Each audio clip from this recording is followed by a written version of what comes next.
নব্য মোস্তাক যদি আমি কোনোদিন চিন্তা করি, আমার সাদৃশ্যের চেহারাটা মনের মধ্যে আসে। নাহিদ যে আহ্বান জানিয়েছেন, আমি এটা সাপোর্ট করি।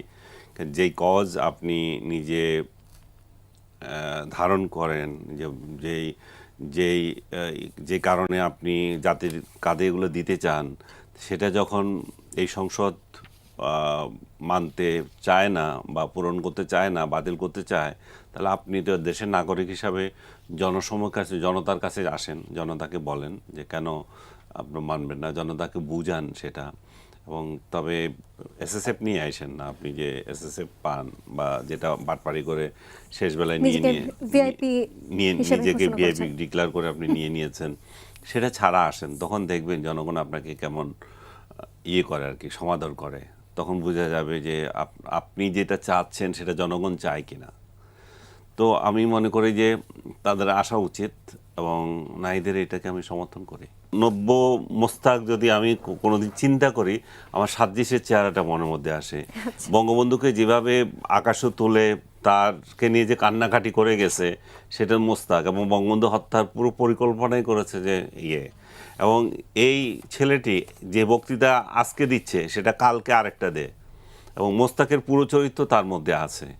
এবং সে কিন্তু তথ্য প্রমাণও দেওয়ার চেষ্টা করে।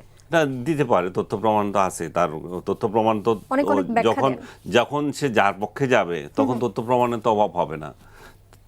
সেই মতাদর্শের কিছু লোক তো আসে না, এগুলো ওই যে এই সমস্ত তথ্য প্রমাণ ওই শিবিরের মানে স্কুল পর্যায়ের ইয়েতে শেখানো, স্কুলিংয়ে শেখানো।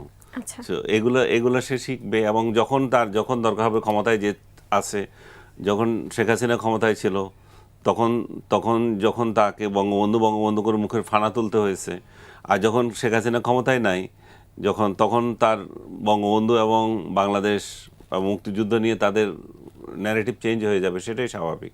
গণভোটের রায়কে কেন্দ্র করে সরকার এবং বিরোধী দল দ্বিমুখী হয়ে আছে। এ বিষয়ে আপনার কোনো মতামত আছে কি, যে কেন তারা দ্বিমুখী হয়ে আছে, কেন তারা এক হতে পারছে না?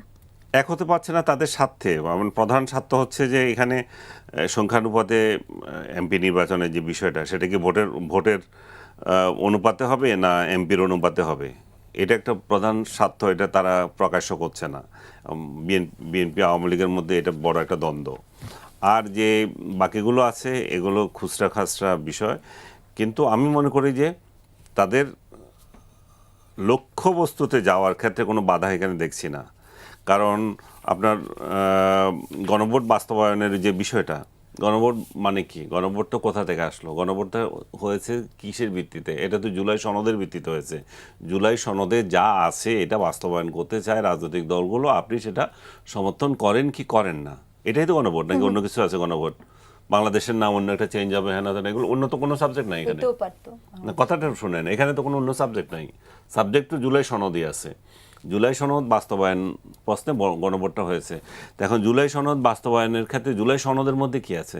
জুলাই সনদের মধ্যে যে সমস্ত ক্লজগুলো আছে, সেখানে বিএনপি এই জিনিসগুলো আমি বাস্তবায়ন করতে চাই তার মতো করে।